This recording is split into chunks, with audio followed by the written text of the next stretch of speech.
Okay, we're back. If we wait 2 minutes, Vanya's promised us a gift for being right at 60 minutes. So anyway, a couple of the quick notes. We're going to try something we've never done before. Chris has put everybody that pre-registered into breakout rooms for their district, and he's going to hit the magic button and everybody's going to go to the right room. But if you end up all scrambled up and you're not in your district room, you can either stay there and listen to what's going on or hit the leave. I'm sorry. Or hit the leave button or leave room down at the bottom right and come back in the main room, and Chris will work with you to get you to the right room. So with all that, oh man, I'm close to 60 minutes, Vanya. Okay, so Chris, if you want to go ahead and put us in our rooms.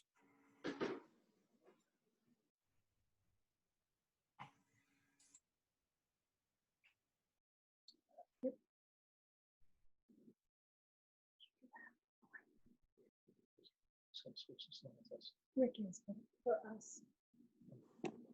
Hi there.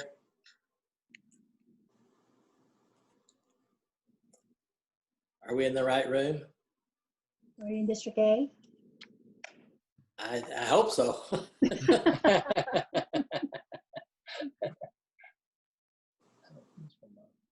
Yes, he's from Kansas City, Kansas Lions Club. Yep. Right? Downtown Lions Club. That's right. Yeah. Oh, there's a bunch of Hear people. me, my computer problem. Am I still, Diane, am I in the right place? Mm-hmm. Deb, can you hear me okay? I can, Rick. Okay. Yes, Let's see if there's right any place. Everybody's name looks familiar. I think we're in pretty good shape. Okay, I will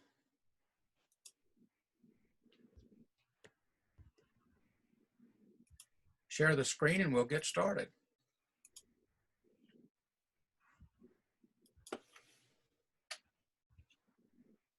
Okay, does everybody see the screen okay? Yeah. Yes. Yes. Okay, very quickly, I'd like to just make a couple of comments about our two topics for tonight. Our first topic is groupthink mitigation for Lions, and past Council Chair Deb Weaverling and Lion Ron Weaverling are going to be the faculty for that. And I think that topic is real timely in telling us about operations within our own club and how we can manage situations there. And the second topic by PDG Neil Nichols is building rapport in our community, which is going to tell us about creating working our club into the community and operating in the community environment. So that's our faculty. And Deb, you're on. Thank you, District Governor Rick. Hello, Lions. We are Team Weaverling, Deb and Ron of the Leavenworth Lions Club. And so I want to thank you for joining us tonight, but more importantly, I want to thank you for your Lions service. So let's begin our presentation.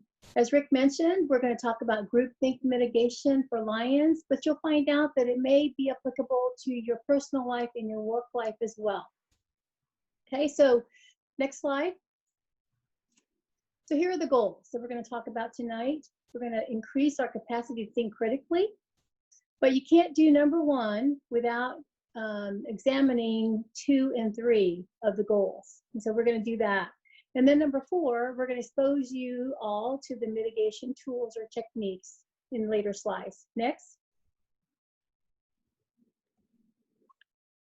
Hi, Ron Weaverling. So, you know, our intention, you know, the takeaways we want you to get from this, the desired end state, is that we want you to be able to harness the intellectual power of your entire club, not just a few, which implies, implicit in that is the involvement of all your club members, you know, that there will be improved understanding by all members of how you make decisions and their participation in those decisions. And that hopefully what you will get out of that are better ideas and more options generated by everyone that ultimately result in better decisions. And with an eye towards protecting ourselves from our own maybe unconscious biases and tendencies. Next. So flawed decision making. So here, we're going to examine reasons there are flawed decision making. So in groupthink, most decisions are based upon what the group believes the leader wants, or what the senior personnel suggests, or what all believe to be true about the organization or the situation. And we have all heard this, this one, the last one. That's the way we have always done it. So one of the examples we have for flawed decision making in groupthink is the challenger. Next slide. Yeah, you got it. So I just will summarize this quickly. I think most of us are familiar with that. Maybe some of the younger members aren't, but in 1986, January, the Challenger blew up, somewhere a short time after launch. But it is held up as one of the classic examples of groupthink because the junior analysts and the junior engineers who worked on the project knew that there was a possibility the O-rings would fail because they were launching in cold weather. But because of groupthink, they couldn't get their superiors, their immediate supervisors, to tell the leadership. And the result was a disaster. Next slide. And so Irving Janis in his book Groupthink, where much of this, Debbie and I have gotten much of this material, obviously groupthink is a human phenomenon. And he identified three major causes of poor group decision making. The deference to hierarchy in the room, a sense of team identification. You identify yourself as wanting to be a part of that team. That's a very human emotion, and it causes you to self-censor when you may know that there's something wrong with the decision they're making. And then, of course, the fact that there may be risk associated with your pointing out that the decision was wrong leads some people to self-censor. And so it's some of the things, there are tools, that we all know that are intuitive to us that we can use to combat groupthink. And they are creating time to think, small group discussion, and anonymity. And we're going to bore into those in a little more detail as we go through the brief. Next slide. Okay, so the path to better decisions, self-reflection to awareness. So we all are each of us individually are a unique sum total of all of our experiences in life, everything that we've experienced. And Debbie's going to talk about that a little bit. And so you have to reflect on those to gain awareness. We need to develop a sense of cultural empathy where we put ourselves in a situation of understanding why somebody from a different culture or another sex or pick one thinks differently, and asking ourselves, why do they think that way? And of course, applying tools that Debbie and I are going to show you about groupthink mitigation will help with better decision. And then, of course, improve critical and creative thinking are one of the end states that we want in all of ourselves individually and certainly within our clubs, because our participation tonight is a reflection upon the fact that we are all involved in lifetime learning, that we all have a certain amount of humility that we don't have all the answers and we want to get better. Next slide. So self-awareness and reflection. I'm not going to read the slide to you, but the point that we're going to make here is what Ron just said. We are all the sum of our unique experiences, life experiences. Sometimes people say that's the way you were raised by your parents, and then you learn more from your teachers as you get older, and then you learn more from your friends as you get older, and it becomes something that you become, and it makes you think the way you think, and makes you do the things that you do, and people wonder, why we do what we do. So in this one, we're going to self-aware. We want you to think about that and why you think you do what you do, and then what events have shaped your perspectives in this particular slide. you know, I mentioned it. It could be how you were raised, or teachers that were part of your life, and then your friends, and then, you know, then your partners in life. So you have to ask yourselves about that, why we think the way we think. And if you don't believe that this is true, and Ron and I always joke about this, get married. Next slide.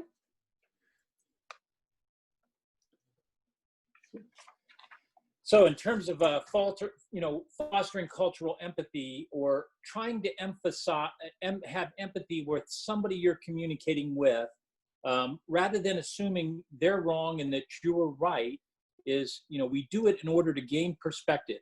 You know, it's the asking yourself the question, why are they coming at it from that perspective?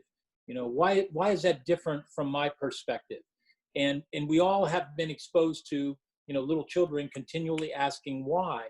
And Debbie's going to talk about that a little bit later. And so we need to kind of develop an awareness that other groups or other individuals will behave differently than we do. And you need to put yourself in a situation of, when you're communicating with somebody or trying to get your point across, putting yourself in the frame of mind to ask, why do they think differently than I do? Why is their opinion different than mine? Rather than the assumption that you're right and spending your time defending your decision. And so, you know, part of that drill is to ask what shaped their perspectives. Clearly they value different things, and maybe they approach issues in different ways. And this all kind of twists together to become part of that, you know, harnessing the intellectual power of your group. If you can foster that cultural empathy within your members and yourself, you'll be able to harness more of their thoughts. Next, Rick.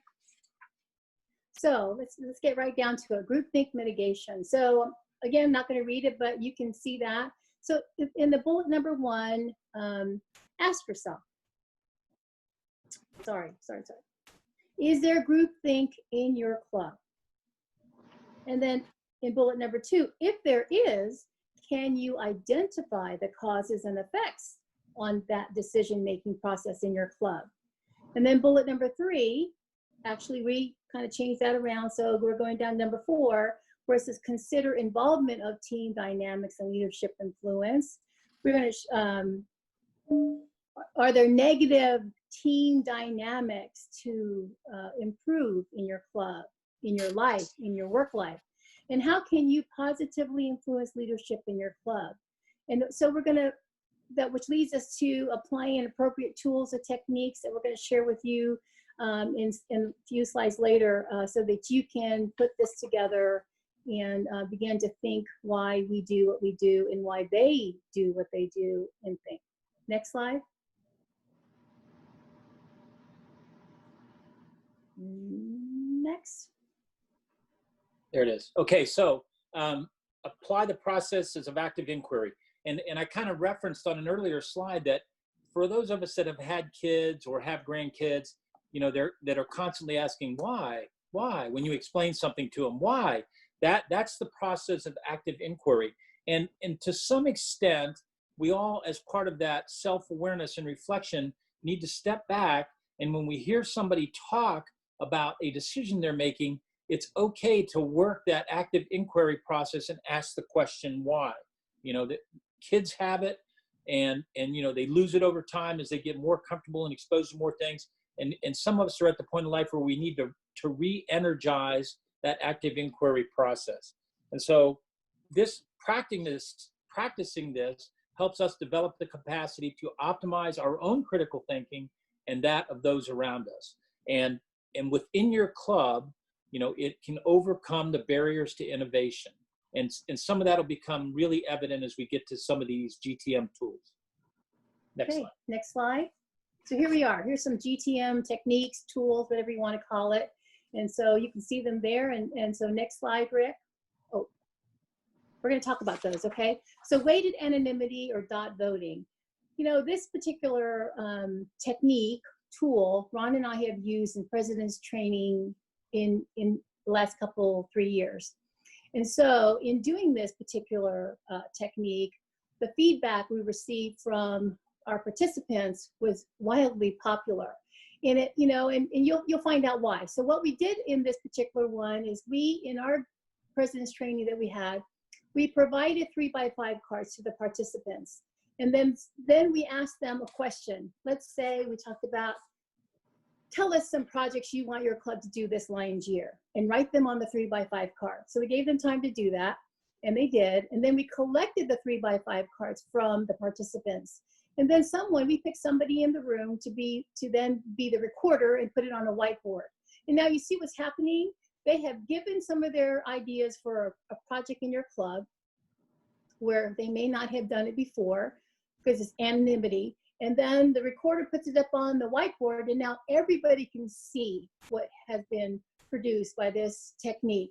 And so, yes, there'll be some things that are the same, but then there'll be some things that aren't the same. And so it comes from the newest member in your club to the most seasoned member in your club. And the point here again is they have input. They feel like they belong. They feel like, you know, their voice is being heard. They feel like they're part of the decision-making process in this particular project that they were doing, you know, to come up with projects for the year. So, you know, in a big club, you may not be able to do this, but in smaller clubs, you may, you know, do this with your club members at one meeting, you know, and you might find it's going to be wildly popular as well. So there are some other things you can do. And, you know, after you see the projects on the board and you discuss them with each other and everybody gets involved and engaged in the process, you know, leverage ideas off of what's written up there, you'll see that happening. And then maybe if you have time, you can reissue some more cards. And now from that list on the whiteboard, you're going to ask them to pick three off of that board, and then rank the top three, you know, and then provide, again, you know, show everybody what everybody picked as the top three, and it might be the same top three or not. But again, you're getting your members, your participants involved in what you want to do, and it helps with groupthink mitigation here. Some people have used, and the last one is Post-it notes or sticky dots or whatever. You know, instead of writing it on a 3x5 card, you might have them have sticky notes to go up there and put it, you know, put their votes by whatever the topics were that they wrote down on their 3x5 cards. But I want to reiterate again, it was wildly popular when we did it in President's Training several years ago. So next slide. And so before I get into this GTM technique of yes and, you know, what we're illustrating is that like when Debbie talked about the anonymity on the 3x5 card, is it involves from the youngest member to the oldest member. And what it does is it's inclusive. Everybody gets their voice heard. And maybe it's the newest member that has the better idea. And once it's posted on the board, they see it. Now, the yes and groupthink mitigation technique, let's say you have a project where there's some dissension. There's some dissension in your club over, you know, what you're going to do for fundraising. And so you can split them into small groups of, say, 4, sitting close together, almost knee to knee, and with one recorder in each group, and you use the yes and technique. Now, in terms of human communication, this was kind of interesting for me when I took this training in the Army about 3 or 4 years ago, you know, because we don't think about it when we communicate with our spouses or our family or people at work. But when you use the term yes, but, you know, the signal that's received from the person you're communicating with is you're not listening or you're shutting down. And so what they recommend you use is the term yes and. So now you put them in that small group, almost knee to knee, 4 in a close circle. And Debbie can start off with, my thought on fundraising that we should be doing is, and she explains her idea. And then say the next guy in the circle is Rick. And then Rick says, yes, and he expands upon the idea, or, you know, he could ask you to consider some changes. And then you go around the small group this way, and every participant shares their idea. Every participant has to build on that idea and each take a turn.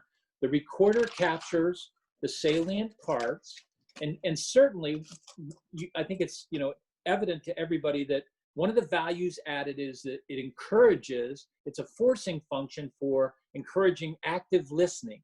You know, instead of shutting down what somebody's saying to you and thinking about what you're going to respond to, you are encouraged to be an active listener. And the end state of this is it will generate stronger ideas. Next slide. Next slide. So think, write, and share. So this has value because now we're going to reduce this fast thinking in this group think that we're talking about. So the methods we're going to use for each individual, we're going to talk about a challenge. Again, say it's fundraising. So you're going to write down your ideas as you can, and we don't want you to self-censor because we heard about that with the challenger. And then you're going to force your mind to slow down and reflect. So now you're thinking about what you're going to write, and then you're going to write it, and then you're going to share it. So see the slow process going on here? And so it forces you to do that, and then use the yes and that Ron just talked about as you share with others in the group and build out ideas on that particular method. Next. And so you've heard a lot of reference by Debbie and I about fast thinking and slow thinking. And humans, the human mind becomes conditioned over our lifetime to think fast. And there's a wonderful book on this called Thinking Fast and Slow. I think it's by Kahneman, K-A-H-N-E-M-A-N, Kahneman. And what it explores is the human mind works in an analogous fashion. Because we are that sum total of everything we've experienced, every situation we experience, and the way we've evolved, we believe that the thing is your brain is trying to save energy. So it just does an analogy and says, this is the answer. And so, the processes that Debbie and I have explained force you to be more introspective. They force you to slow your thinking down, to ask why, to be an active listener. And that's part of the improving the critical thinking. Now, pre-mortem analysis, I'm briefing this slide because I love the title. I think everybody knows that mortem means death, pre-mortem, prior to death, and some analysis. And so when would you use this? Okay, well, let's say Rick, as the district governor, has come up with a plan for, increasing the membership, and he shares it with his district governor team and his district cabinet. And he says, here's the plan. And of course, he's had people that participate in that plan. So the plan's completed. That's when you use it. And so, everybody wants to be part. It's a human emotion to want to be part of a winning team. And so because they're so close to the plan, there tends to be a very natural overconfidence with the plan and consensus because we all want to be part of the team. And it's that classic example of you can't see the forest because of the trees. And so this technique forces us to embrace objectivity and become skeptics and to question the assumptions in the task inherent in the plan. Next slide. And so how do you do it? Everybody has the plan. You're in a room and you say, everybody has the plan. You're all familiar with it. Now, here's the assumption. The plan has failed. It has failed. And so now we have to ask ourselves, and this is even before you've implemented the plan, what would have caused this plan to fail? How could it fail? And then you ask people to generate reasons for failure. And you can use that technique that Debbie talked about earlier with the 3x5 cards and the anonymity. You can ask every member to write down. I'll give you, 5 minutes, and everybody write down, in 5 minutes, any reason that this plan might fail. Everybody lists their thoughts, and then you put them up front, and you can build upon the ideas of others and discuss them. And there's no filtering or judging the ideas. You just take the ideas at their face value. And of course, if you don't have somebody recording it, you're just losing it, okay? And then you revisit the plan. Rick has a team. They revisit a plan with an eye towards mitigating the causes that might cause the plan to fail. And so it's a very simple thing. We use this in our workplace, a fair amount because, there are seniors that are going to get briefed on it. And I guarantee you it yields results. So next slide.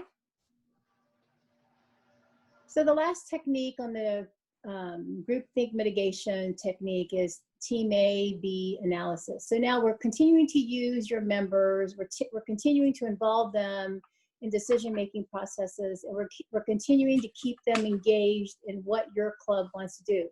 So we're going to put this team together with members of your team, and they're all going to sit down and compete points of views against each other. or on key issues. Again, we're going to use maybe a major fundraiser. So what is the value of competing? Well, each team will highlight their alternatives and discuss amongst themselves. And during this competing points of views, each team is forced to search for new information. And then each team then presents to each other what they're going to do. Next slide, Rick. Yes. So then they're going to contrast their views with each other, make their presentations, and there will be questions asked, and how did they do that, and question their assumptions. And then there will be some people that have adversarial points of view. Remember, we're only we were raised with unique reasons why we do what we do, and so we call that red teaming, or the challengers, who's going to challenge everything you do. And then at that point, you start to conduct some brainstorming amongst each other. And again, like Ron mentioned, you've got to record this information. So bottom line is, doing this analysis provides your members to be engaged, part of the decision, part of what you do in your club, which makes for a healthier club going forward. Next slide. Okay, so I always like the mantra, you show them up front what you're going to teach them, and then you come back and you highlight what you taught them. And so remember, we talked about the desired end state. We want you as Lions to be able to harness the intellectual power of your group, whether it's a club or a district team, whatever it is. And by opening our critical thinking apertures and improving our self-awareness, we may be likely to recruit people from different cultures or different ethnic backgrounds or a different gender more effectively. And so I think you can see when you looked at these GTM techniques that a lot of people will have their opinion heard, from the most junior member. If they feel like they don't have to self-censor because they use the anonymity technique, everybody feels like their opinion was heard. And you discover under-considered information. Maybe it's the newest member that has a great idea. And it allows you as a leader and your leadership team to develop alternatives that are viable. It enables you to ask better questions, to challenge assumptions about why have we done it this way? Why have we always done it this way? And hopefully what you get is improved understanding and better decisions for your club, your team, whatever it is. Yep, next slide. So we're almost up with our time, but I wanted to leave you all tonight with a quote. And so here's the quote. The challenge of leadership is to be strong, but not rude, to be kind, but not weak, to be bold, but not bully, be thoughtful, but not lazy, be humble, but not timid, be proud, but not arrogant, have humor, but without folly. That was by Jim Rohn. So thank you, everybody, for joining us, and we hope you got something out of this presentation. And certainly, if you have any questions, we are ready to answer them. Thank you so much, District Governor Rick. Thank you, Deb and Ron.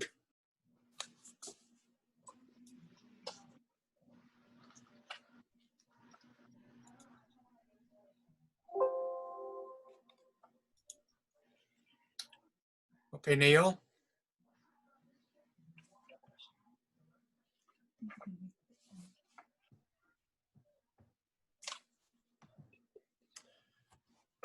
Thank you, Chairman, Governor Rick, and PCC Deb and Lion Ron. And thanks to all of you for being here tonight and participating in this first virtual training session. Tonight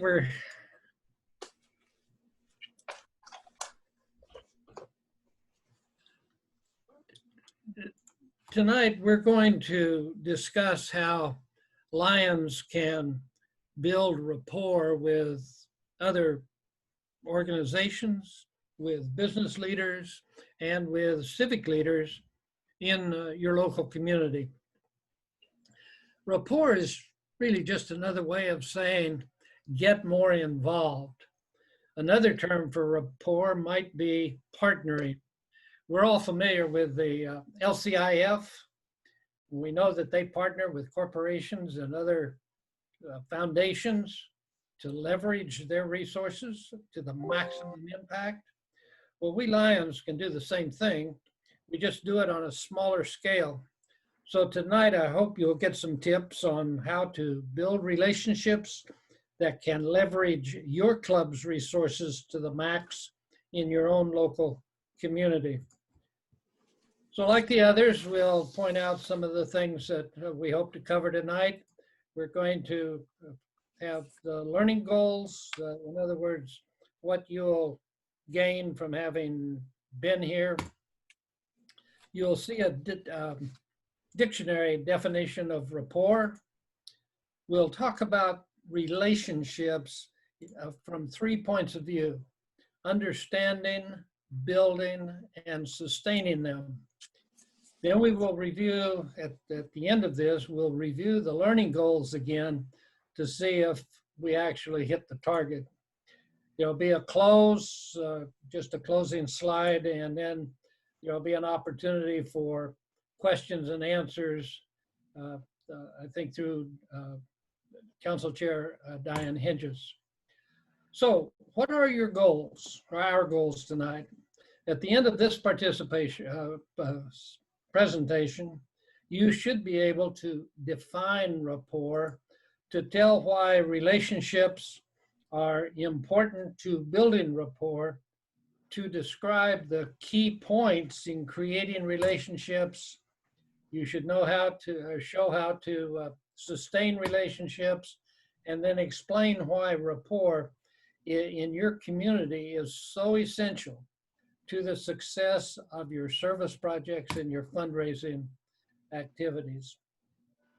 Well, here's the dictionary, one dictionary's definition of rapport.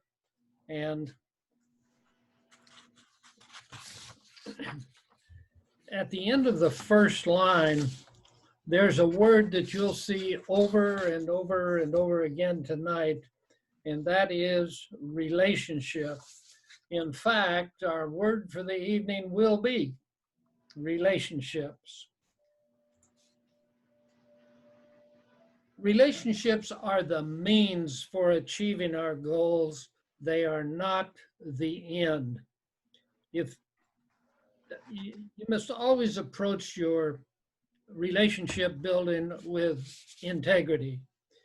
It doesn't make any sense for you to approach people, to create connections just to get them to help you out. When they figure that out, they're going to feel like they've been used. So it should go without saying that relationships should be established before we need them. In fact, they should be established even before you realize you have a need. Lions projects generally serve people. Service is just what Lions do. Consider this: we form relationships because we have something to offer the other person. But also we form relationships because we genuinely like that other person, or because we have common goals. And this point should be self-evident. The relationships add up, and the more you have, the better.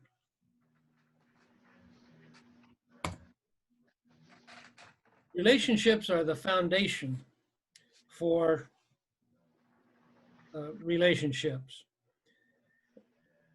Building rapport in a community requires that you have the foundation of strong relationships. And if you talk only about leaders, as you see here, or organizations, you're sort of obscuring the fact that these two words include a lot of people you need to know and to develop relationships with. And this point shows that once you have your foundation laid, you build upon it. You strengthen the relationships that you're making. And when the time comes then that you're ready to call upon the community for support of a project, the structure is there. Here's pretty much a self-evident truth. It's another reason why relationships are important. And when we work in harmony with other people, there's a synergy. The total of our combined efforts is, as people say, the sum is greater. I'm sorry, the total is greater than the sum of the parts. And we and the other people, the other organizations may even exceed their goals. And I think this point is probably the most important of this entire session. The friends you have in your community can help you achieve big goals. Now, you'll see in a minute or two that relationships have payoffs in ways that you might not even think of or might not expect. When you attract allies to your cause, you go far toward achieving your goals. The Overland Park Host Lions Club has sponsored the Metcalf Avenue of Flags since 1963. But like a lot of clubs, their members are aging and their membership is declining. The club needs a lot of help to get those flags up. So it has partnered with Boy Scouts and with a group of retired military officers to help put up the flags. And a few years ago, there were plans made in the city to make a lot of changes along Metcalf Avenue. But the planners insisted that space be made available for the flag program because the Metcalf Avenue of Flags is a city icon. That's a pretty nice reputation to have. The club also belongs to the Overland Park Chamber of Commerce, and it uses that membership to make contacts, to make connections, to publicize projects. The club also has a Shoeboxes for Soldiers project. It gets a lot of help from Lions Friends, especially from a church where a couple of the Lions have been members for many years. The connections that these Lions have made now pay off with cash donations from other church members that help cover the cost of postage to ship those boxes.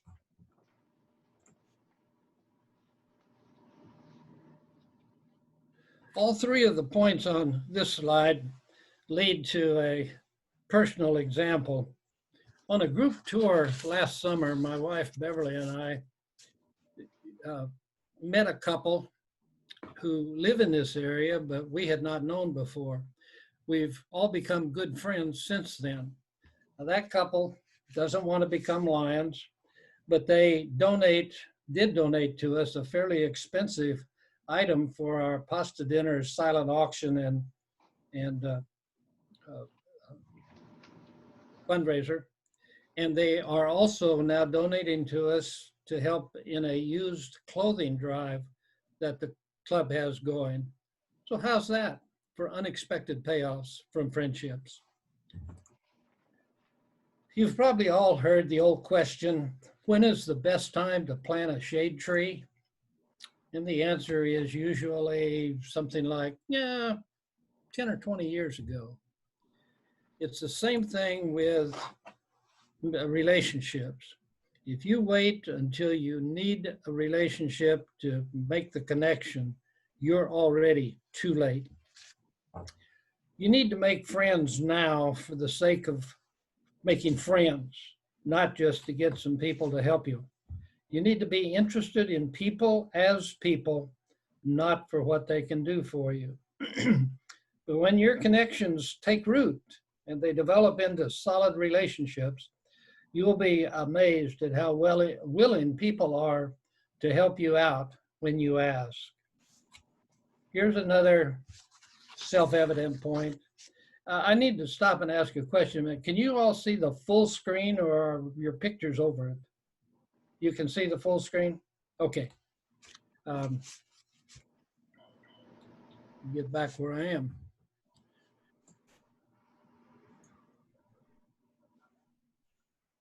As we said before, you build relationships one at a time. Assume that other people want to build relationships also, and not just individuals, but organizations. This is self-evident. This is one way to make connections. Now, to be a regular means just that. When you engage with other people, and especially when you join an organization, get involved and be active. If you join a church, for instance, attend regularly, get involved where you can, give of your time and your talent and your treasure. If your club belongs to the local Chamber of Commerce, be sure that someone is present at all or most of their activities. Some cities have neighborhood organizations or associations that need volunteers to organize block parties or to do park or stream cleanup, activities like that. Now, how about your community? Are there groups that promote music or art or maybe theater? Are there sports leagues that need volunteers? What other opportunities are there for Lions to be more visible and extend their influence, to make more connections, to create new relationships, to build rapport? Think about those ideas. Now, also in your community, you need to be seen patronizing local businesses, restaurants, organizations such as that. You need to do it on a regular basis. You need to get to know owners in the smaller communities, managers probably in the larger communities. You need to know sales clerks, cashiers, restaurant servers. And here's one example. About 15 years ago, Beverly and I started buying our prescription medicines from an independent pharmacy. We've gotten to know the owner over the years and all of his employees. They found out about our pecan sales program, and they asked how they could help. So the end result has been that they buy from us at our selling price, and then they resell to their customers at that same price. There's no profit to them. It's just a courtesy to us. But in last fiscal year, this club earned well over $1,000 in profit from just that store. I ask again, how's that for an unexpected payoff? Here are two other points that are pretty much self-evident, but it is vitally important that we remember them and practice them. Now, as we said before, the more contacts you have, the better. Friendliness is one major key to making connections. You need to invite non-Lions to help you carry out your activities. It's important to remember here that your purpose is to complete the project. Yes, you want them to become involved. You want them to become members of your club. But again, as I said earlier, if they sense that that's the only purpose, then they'll feel like they've been had and they won't be so eager to help you again. Don't let the fear of rejection stop you from asking those friends again and again and still again to be part of your club. Just keep inviting them to participate in your projects. Now, anybody who's been involved in sales knows that sometimes closing a deal requires several calls and a lot of patience, but eventually there is a payoff. It's the same way in building relationships. Some people are just slow to open up, but stay at it, give them time. Eventually, they might come around. Now, as these 2 points come up, look at the order they're in. Others before you.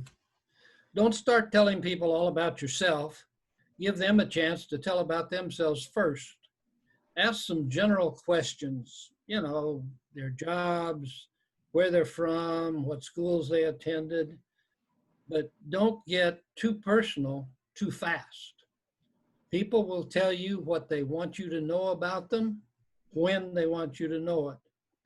But whatever else you do, pay attention, show sincere interest in their answers, and then you're ready for them to ask you about yourself.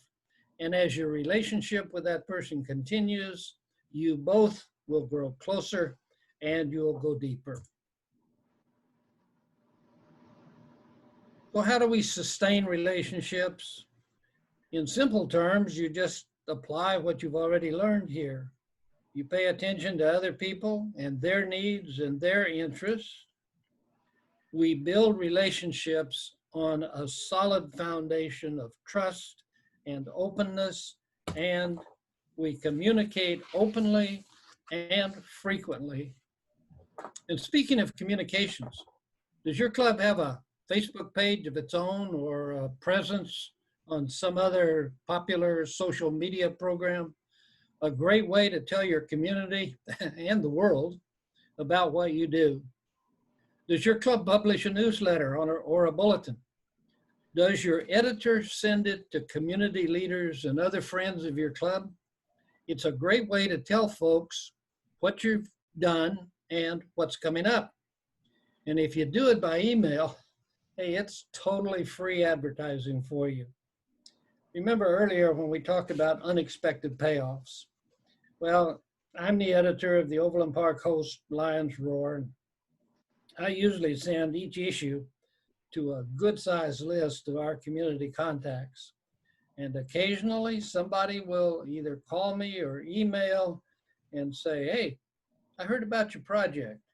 Is there something I can donate to help you out? Another unexpected payoff.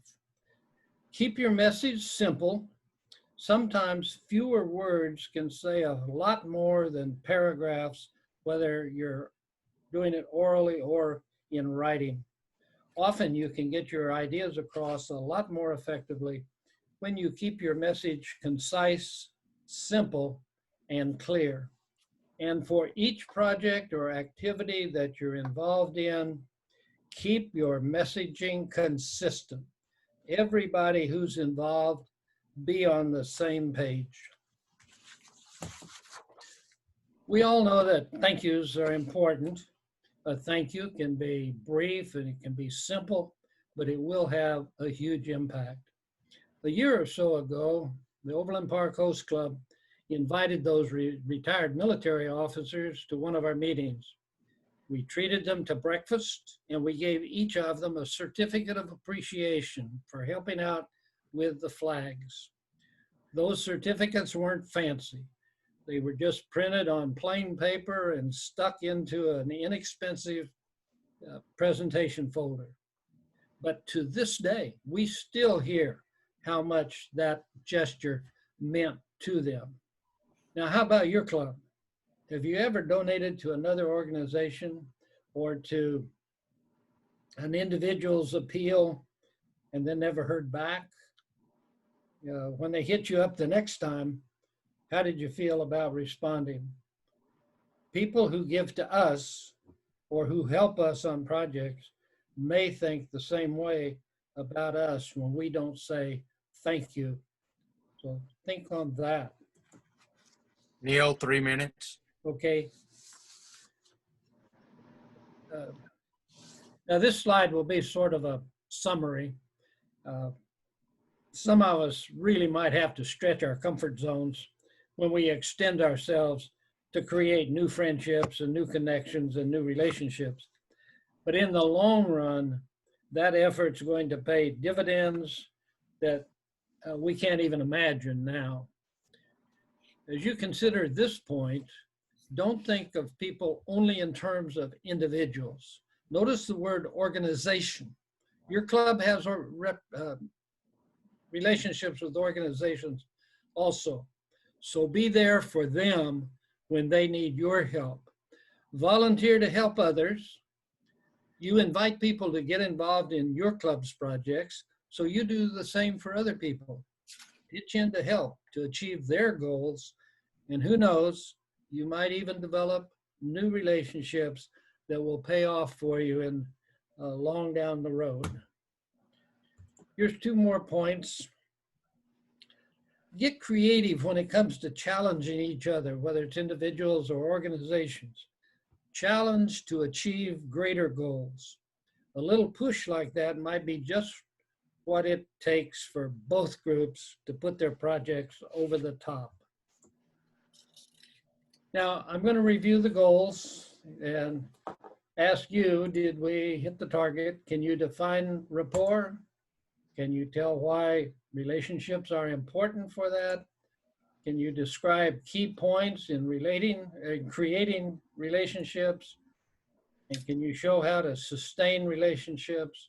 And probably most important of all, can you explain why rapport building within our communities is essential for Lions Club's success in service projects and fundraising activities? So that's going to kind of wrap it up for this session. I'll turn it back to Governor Rick or Council Chair Diane to take any questions or comments that you might have. Thank you, Past District Governor Neal. Diane, do we have any questions or comments? Don't have any questions at this time.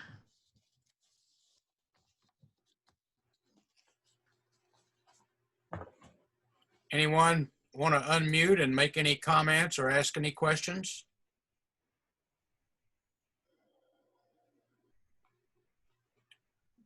Well, if not, then we can all. Wait, 1 minute. I would like to take a moment to thank the 3 district governors, Diana, Rick, and Chris, for putting this together.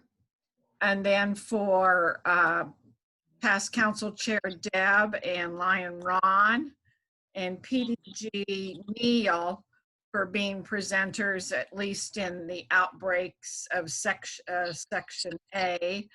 And I want to thank the other presenters in K and N for their participation. It was a wonderful evening. And to also thank the 83 participants who checked in this evening to hear all the wisdom that was shared. So thank you all. Last call for comments or questions. Lion Rick, Yes. this is Bev. I'd like to say it was excellent to see all the work that they put into their slides, into their presentation.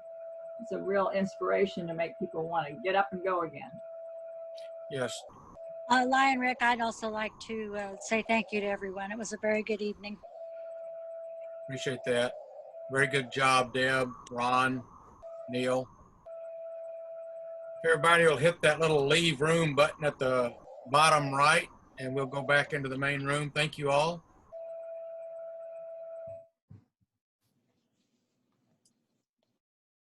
ORG. Okay. Lion Chris? Yes. I do have a question on the membership cards. Okay. When I print them out on paper, they look really big. Are they supposed to just go on a business card, or are they going to be bigger than a regular business card? Okay, that depends on which form you pick to print it on. When you membership On your card. printer, on your print settings, Right. you can change what type of paper you're using. Like if you're using half paper, if you're using letter paper, if you're using a cardstock, you change that in your print settings. Okay. Okay, you see what we got on there now, the membership cards?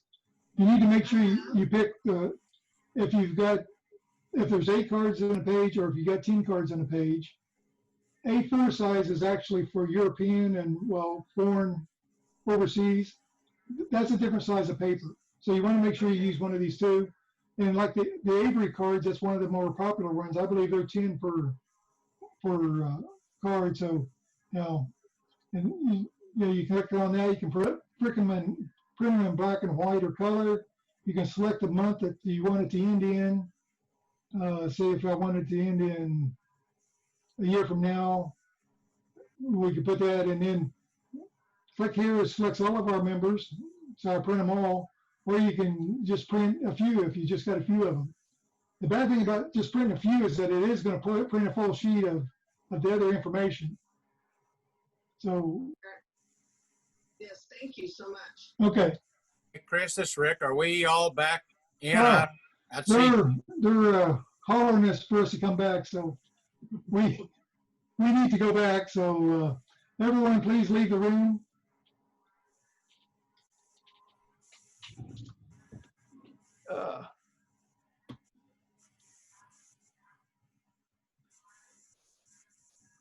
Okay, we're on our way back.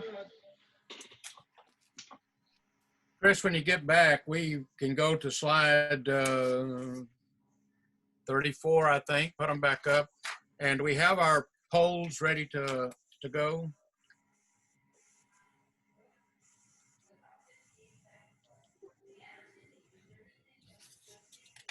Slide 34 should just be the bridge again. Okay.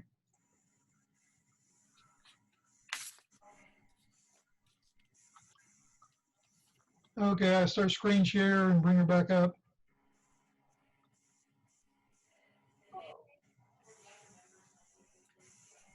I only see about half the participants we had before. Yeah, we're at 45 right now, 46. We just closed Ian's room, so they may be coming back.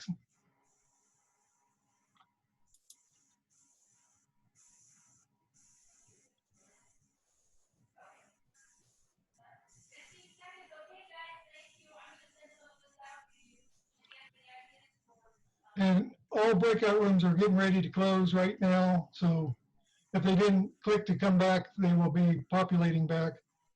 As soon as they're back, can you go ahead and put the polls up? Sure. We got about 5 minutes left. We were a little late starting because there was about 8 or 10 that weren't in the right rooms. Well, actually, they didn't go to a room, and I'm not sure why.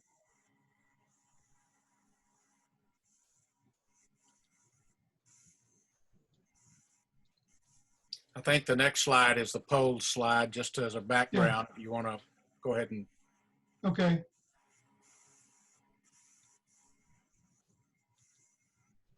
Okay, this poll is for K only. We want all of those that attended the K breakout room to the activities and your interactions during breakout room. Did it add to the value of this position?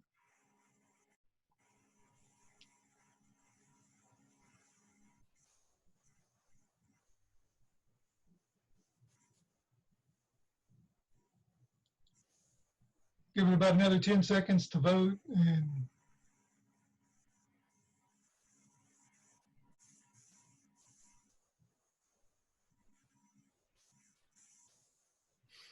Okay.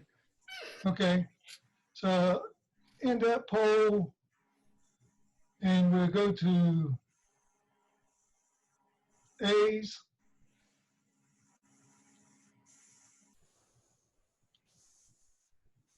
Those of you that attended A. This is for District A only, should be voting on this.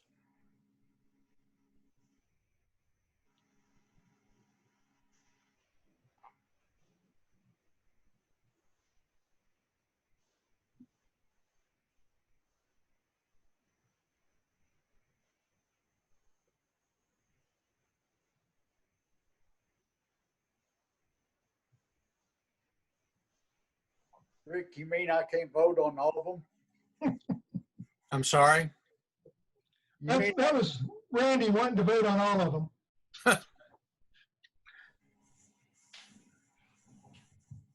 Okay. Doesn't look like we're getting any more votes if you want to Okay. show the We'll end result. that. And we'll go to N.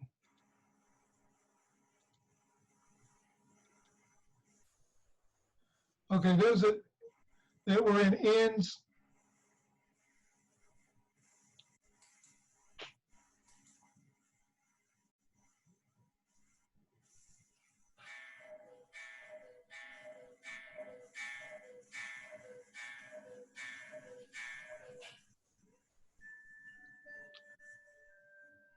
And give it 5 more seconds and we'll.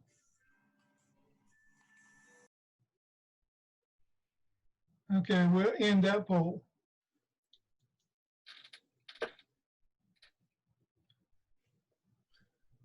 Okay, can we go to the last slide? I would like to thank all the participants who gave us 2 hours of your time tonight, and certainly hope it was beneficial to you. We will have more training in the future. I would certainly like to express my appreciation to First Vice District Governor Vanya Castro. This was her concept, and she has been the guiding force behind it for the last 2 months, and appreciate everything she has done to get this started and bringing her expertise to the process. Thank the writers. We split into writing teams for President, Secretary, Treasurer. The writers for President were PDG Mel Barnett, Past District Governor Randy St. Alban, and Past District Governor Dan Funke. Past Council Chair Bev Nichols and Fran Smith were our editors. Thank Council Chair Diane Henges and PDG Marlon Larson for helping us with this module.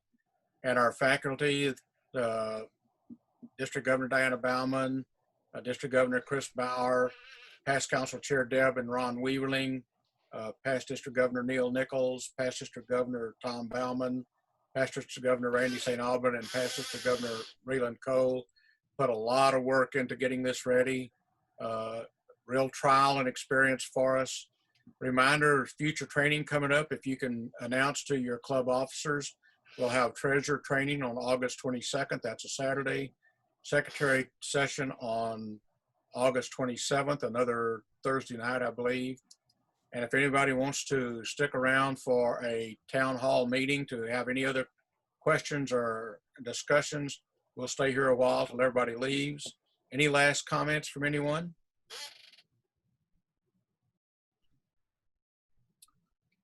All right. Thank you very much. Be safe out there.